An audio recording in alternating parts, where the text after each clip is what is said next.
Welcome to my channel. আমি তনুজা। আমার চ্যানেলে তোমাদের সকলকে স্বাগত জানাই। আশা করি তোমরা ভালো আছো, আমিও বেশ ভালো আছি। শুভ সকাল বন্ধুরা। এখন সকাল আর নেই, 12টা বাজতে প্রায় 10 মিনিট বাকি। রান্নায় মন নেই আজকে আমার, কি রান্না করবো কে জানে। যাই হোক, তোমরা যে যেখান থেকে আমার ভিডিও দেখছো তোমাদের সকলকে আমার আন্তরিক ধন্যবাদ জানাই। তোমাদের যদি আমার ভিডিও ভালো লেগে থাকে তাহলে প্লিজ সাবস্ক্রাইব করো, লাইক করো, শেয়ার করো। তোমাদের সুন্দর সুন্দর কমেন্টের জন্য অনেক অনেক ভালোবাসা। কি রান্না করবো, মাথাটা খারাপ লাগছে।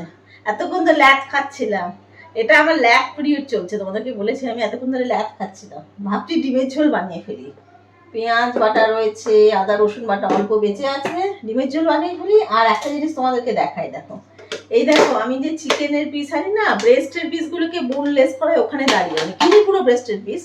এই পিসগুলো রয়েছে, এবার হাড়গুলো রয়েছে, আর একটু সলিড পিস রয়েছে, ওটা মিলিয়ে চিকেন স্যুপ বানিয়ে রাখবো। ওটা আমার মেয়ে খেতে ভালোবাসে, বিকেলের দিকে খাবার আগে একটু খেলে ভালো লাগে। তো চিকেন স্যুপ বানাবো এটা ভেবেছি। ডিমের ঝোল বানাবো। কালকে রাতে আলু পেঁপের তরকারি বেঁচে আছে, মেয়ের জন্য গাজর সেদ্ধ দেবো। আর কি করা যায় দেখি, এখনো ভাবিনি, ভাবতে হবে। আর তোমরা কেমন আছো জানিও। আশা করি তোমরা ভালো আছো। আমি কিন্তু এমনিতে বেশ ভালো আছি, খালি মনটা না এইসব আশেপাশের ঘটনাগুলোতে মনটা একটু বিক্ষিপ্ত হয়ে আছে। ওই জন্য ভিডিও বানানোর ইচ্ছেটাও না কেমন যেন সেইভাবে পাচ্ছি না, একটা খুশি খুশি ভাব সেটা থাকছে না। চলো কাজ শুরু করা যাক। আর এই দেখো, আমরা চারিদিকে কাপড় দিয়ে রেখেছি, একটু রোদ উঠেছে আজকে। আর মেয়ে এখনো ক্লাস শেষ হয়ে গেছে কিন্তু কিছু কাজ করছে বোধহয়। তো এই হলো ব্যাপার। এই বেডরুমেও, ওই বেডরুমে, দুটো বেডরুমেই রয়েছে। আর কিছু ইনস্টামার্ট থেকে জিনিসপত্র এনেছি, দইটা খালি ঢুকিয়ে রাখলাম, বাদ বাকি এগুলো এনেছি, মাঝে মাঝে আনতে থাকি। এই যে ক্রিম ক্র্যাকার বিস্কুট, নুন, চালের গুঁড়োটা আমার খুব ব্যবহার হয়, বাদাম, আর একটা রাইস ব্র্যান অয়েল, আর কাঁচা লঙ্কা, এই এনেছি। বিকেলে মনে হচ্ছে বাজার যেতে হবে, বাজার নেই। এদিকে দেখো কত রোদ এসছে আমাদের না। এখন এই দিকগুলো সব ভরে গেছে, দেখো এদিকে ফ্ল্যাটেও লোকজন এসে গেছে, মানে মোটামুটি আজকাল ভরে গেছে পুরো। আর এইদিকে কত রঙ্গন হয়েছে দেখো। এবারে স্নান করেছি না, চুলগুলো ন্যাতাকানি হয়েছে, একেই চুল কম তার মধ্যে আরও ন্যাতাকানি হয়ে আছে। রান্নাটা শুরু করা যায়, 12টা বেজে গেছে তো। রান্না হয়ে গেছে আমার। সোফায় বসে আমি একটুখানি হাওয়া খাচ্ছি, আর মেয়ে টেবিল তৈরি করছে। এটা মেয়ের রোজকার কাজ, টেবিল তৈরি করার। খুব গরম থাকলে এসিটা চালানো, ওতে পর্দা ফর্দা টেনে দিচ্ছে, আর টেবিলে জলের বোতল, প্লেট আনা, এগুলো সব ও করে। আমি না আজকাল মানে একটানা অনেকক্ষণ কাজ করার পরে, জ্বরটা হওয়ার পরে আমি দেখছি খুব আমি হাঁপিয়ে যাই, মানে খুব ক্লান্ত লাগছে আমার। খাওয়া নিয়ে বসে গেছি দুপুরের, ওদেরকে ভাত বেড়ে দিয়েছি, এবার আমি ভাত নিচ্ছি। তো দুটোই মেনু করেছি আজকে, এই যে পেঁয়াজ পোস্ত আর ডিমের ঝোল। পেঁয়াজ পোস্ত রেসিপি তোমাদেরকে আগে দেখিয়েছি আমি, পোস্তর সাথে একটুখানি তিল মেলাই, আর ডিমের ঝোল এমনি পাতলা বানিয়েছি। এই হলো আজকের মেনু। আজকে ভিডিও শুরুই করেছি 12টার সময়, প্রায় 12টার কাছাকাছি। আজকেই ভিডিওটা ছাড়বো। এখন খেয়ে নিই, খেয়ে দিয়ে নিয়ে তারপরে তোমাদের সাথে আবার কথা হচ্ছে, কেমন? খাওয়া দাওয়া সেরে বসলাম, এখন 3টে বাজে, একদম ডট 3টে বাজে। ভাবলাম তোমাদের সঙ্গে কিছু কথা বলি, কিন্তু কিছু কিছু প্রশ্ন না আমার দুদিন ধরে মনে ঘুরপাক খাচ্ছে। তোমাদেরও মতামত আমি জানতে চাইছি, আমার যেটা হচ্ছে তোমাদেরও সেটা হচ্ছে কি না।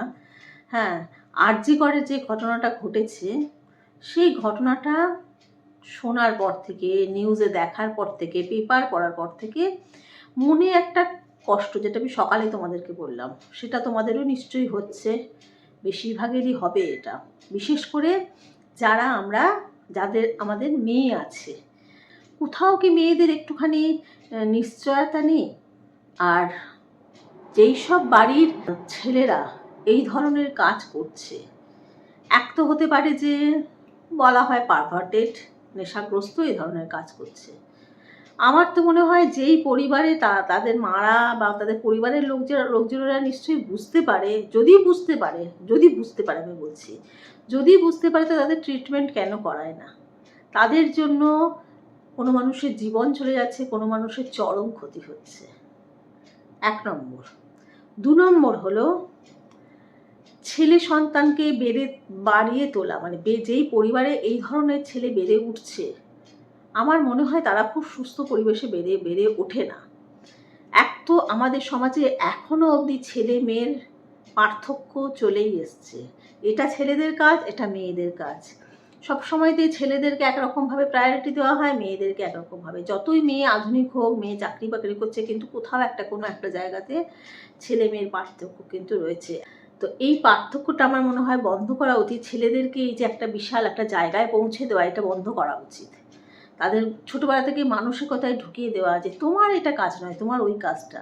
মেয়েদেরকে অসম্মান করা, এটা গেল 2 নম্বর পয়েন্ট। 3 নম্বর পয়েন্ট যেটা আমার সব থেকে ভাইটাল মনে হয়, যে এগুলো কারণ হতে পারে, কিন্তু যদি অন্য কোনো কারণ, কোনো ঈর্ষা, কোনো মানে কাউকে দমানোর ব্যাপার, কারোর থেকে নিজেকে উঁচুতে করার ব্যাপার, এই যে ঈর্ষাগুলো, সে নানা ধরনের ঈর্ষা হতে পারে। আর অর্থনৈতিক দিক থেকে বাড়ার, উন্নতির ক্ষেত্রে বাড়ার। আমি ভাবি যে যারা এই কাজগুলো করাচ্ছে তারা কি অমর? এত কেন বিদ্বেষ, এত কেন ক্ষোভ? আমার মনে হয় আমাদের সমাজে প্রত্যেকটা মানুষের, প্রত্যেকটা পরিবারকে, যদি তাকে মনে হয় ডিপ্রেসড, যদি তাকে মনে হয় কোনোভাবে একটুখানি অন্যরকম, তাকে মানে অবশ্যই ডাক্তারের কাছে নিয়ে যান, নাহলে তার সাথে কথা বলুন, ঘরে সময় দিন, ভালো পরিবেশ তৈরি করুন ঘরের। এটা যে মানে কি চরম ক্ষতি আমাদের সমাজের জন্য, সমাজের জন্যই আজ এইরকম মানুষরা তৈরি হচ্ছে। প্রত্যেকটা পরিবার দায়ী, যেই পরিবার থেকে এই ধরনের সন্তানরা বেরোচ্ছে, আমার মনে হয় সেই পরিবারটা দায়ী।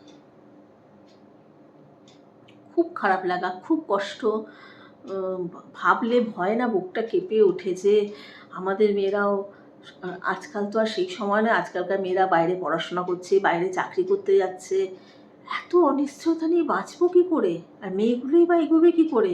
এত অনিশ্চয়তা, এত অবিশ্বাস, কাউকে বিশ্বাস করতে পারবো না। আমার তো এখন মনে হয় যে প্রত্যেকটা মেয়েকে বলা হচ্ছে যে তোমরা কাউকে বিশ্বাস করো না। সবসময় তো একটা ভয়ে থাকতে হবে, এই আমাকে নিজেকে বাঁচিয়ে চলতে হবে। কেন? নিজের মন মতো জামা কাপড় পরতে পারবো না, জামা কাপড় পরলে তেমন জামা কাপড় পরলে সেটাই ইস্যু করে দিচ্ছে। অদ্ভুত সমাজ আমাদের। তোমাদের মতামত তোমরা জানিও। খুব ভেতর থেকে কষ্ট হচ্ছিল। যখন আমরা দিল্লিতে ছিলাম তখন নির্ভয়া কাণ্ড হয়েছিল, সেটার সময় আমি অনেক দিন আমার না ভেতর থেকে আমার এত কষ্ট হচ্ছিল। এখন তো নয়, আমার মেয়ে ঘরে বসে কাজ করছে। বেশিরভাগ মানুষের মেয়েরাই তো বাইরে কাজ করছে, সে মেয়ে হোক, বউ হোক, মহিলা। এই কী ধরনের বিপত্তি আমাদের। দিল্লি সব থেকে মানে ভয়ানক জায়গা বলে আমরা জানতাম। এই তো দেখছি কলকাতাতেও এই ধরনের ঘটনা ঘটছে। কেন করছে মানুষজন? এত কেন মনে মানুষের ক্ষোভ, অশান্তি, রাগ? যাকে